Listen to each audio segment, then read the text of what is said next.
Сайн байцгаана уу хүүхдүүдээ. Өнөөдрийн хичээлээр гадна хааны дулаан техникийн тооцоог тооцоолох хичээл үзнэ. За, гадна хааны дулаан техникийн тооцоог бодохын тулд бид бүхэнд өгөгдөл нэгт байх хэрэгтэй, тийм ээ. За, эндээс хамаарах гадна хааны хэсэглэл нэг шаардлагатай. За, хэсэглэлийг энд харуулсан байна. Өнгөлгөөний бэлта, эс цемент шаварлага, хөнгөн болог, дулаалга, эс цемент шаварлага гэсэн хэсгүүдээс хан маань бүтгэнэ. За, өрөөний агарын температурыг 18 градусцээс, гадна агарын температурыг хасах 30 градусцээс, температурын нормчилсан утгыг 4.5, температурын бодит бууралтыг 5 коэффициентийг 1 гэж өгсөн байна. Ханы хэсэглээс нь хамааруулаад материалын үзүүлэлтүүдийг харуулсан байна. За, бидний хан маань ерөнхийдөө нийтдээ 5 үетэй учраас нэгдүгээр үе маань болохоор өнгөлгөөний бэлта. Өнгөлгөөний бэлтааны нэгт нь 2800, дулаан дамжуулалтын коэффициент нь 349. За, дулаан багтаамж нь 0.88. Чиглэг нь тэг. Материалын зузаан нь 0.15. За, хоёр дахь үе маань болохоор эс цемент шаварлага. Нэгт нь 1800.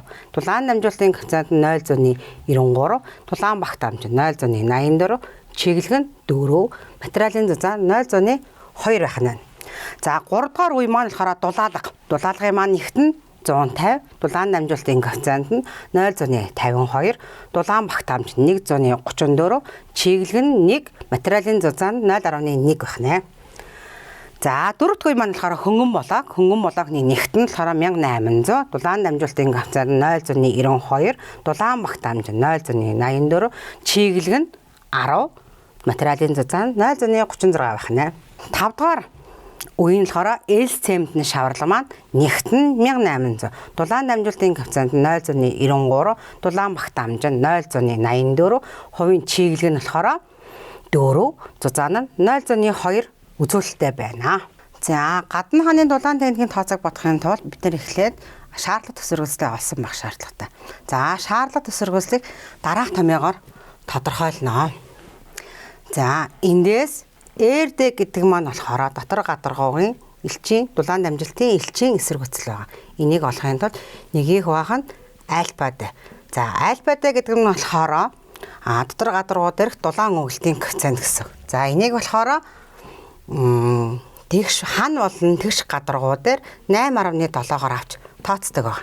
За, ингээд хариу маань 0.115 метр квадрат үржих нь градус Цельс хуваах нь ваттад гарах нэ.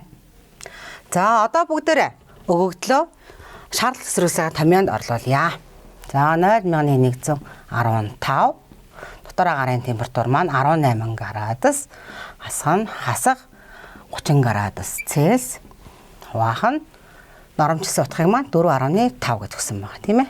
За, одоо энэ маань 1 гэж өгсөн байна. Ингээд 123 метр квадрат үржих нь градус Цельс хуваах нь ваттад гарна. Хаших эзэн дулаан дамжуулалтын бодит төсрөөслийг олъё. Бодит төсрөөслийг олохын тулд дараах томьёогоор тодорхойлно.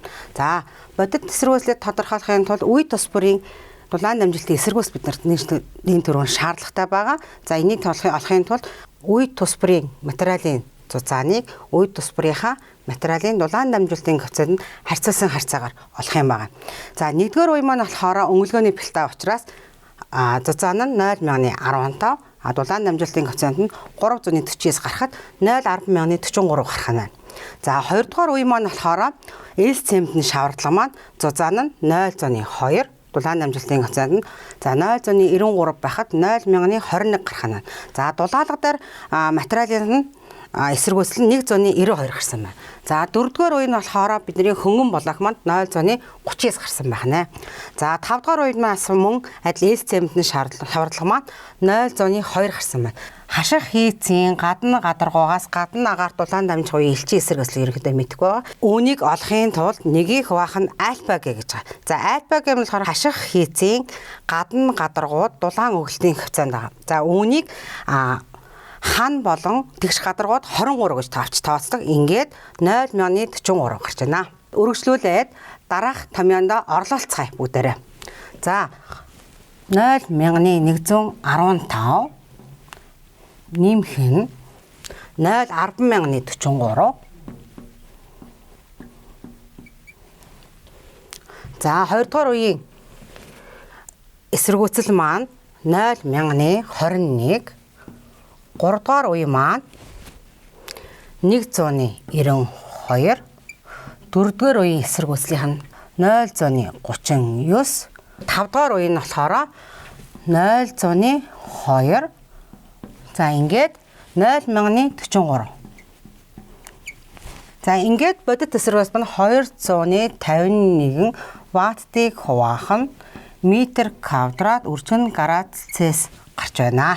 За хаших хязгаа бодит эсэргүүцлийн олсны дараагаар хаших хийцийн цулгийн зэргийг тодорхойлох шаардлагатай болдог. Хаших хийцийн дулааны цулгийн зэргийг дараах томьёогоор тодорхойлно. За үүнд S гэдэг зүйл маань болохоор дулаан эзэмшлийн коэффициент байгаа.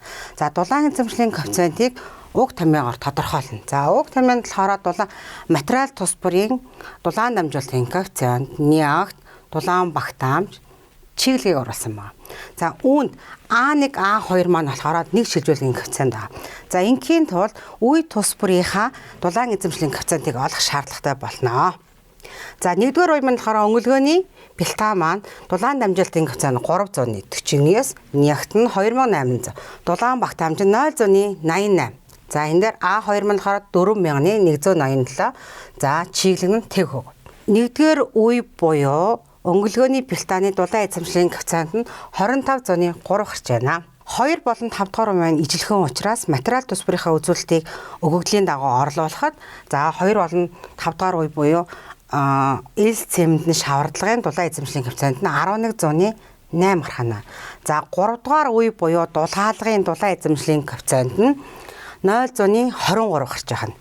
За 4 дугаар үе буюу хөнгөн болгоны дулаан эзэмшлийн коэффициент нь 7.11 гарсан байна. За үе тус бүрийнхаа дулаан эзэмшлийн коэффициентийг олсон учраас цулгийнхаа томьёонд орлуулцгаая. 1-р үе буюу өнгөлгөөний бэлтааны эсэргүүцэл маань 0.10,043. Үрчгэн 1-р үеийнх нь дулааны эзэмшлийн коэффициент нь 25.3 нэмэх нь 2-р үе буюу L цементний шаварлагын эсэргүүцэл нь болохоор 0,21. Үрчгэн 11.8.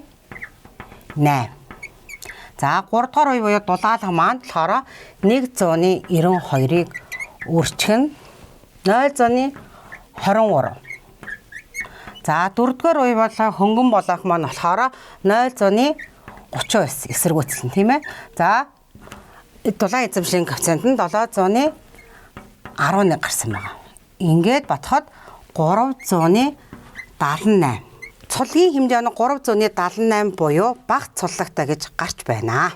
За дулаан техникийн шаардлагын дагуу бодит эсэргүүцэл маань шаардлагат эсэргүүцлээс их буюу тэнцүү байх шаардлагатай гэж үздэг. Бидний тооцоогоор бодит эсэргүүцэл маань 251 буюу шаардлагат эсэргүүцэл 123 гарсан. Ингээд уг шаардлагыг хангаж байна гэж үзэж байна. Бодит эсэргүүцлээс хамааруулан хаших хэзийг дулаан дамжуулалтын коэффициентийг тодорхойлно. За дулаан дамжуулалтын коэффициентийг тодорхойлохын тулд дараах томьёогоор тодорхойлно.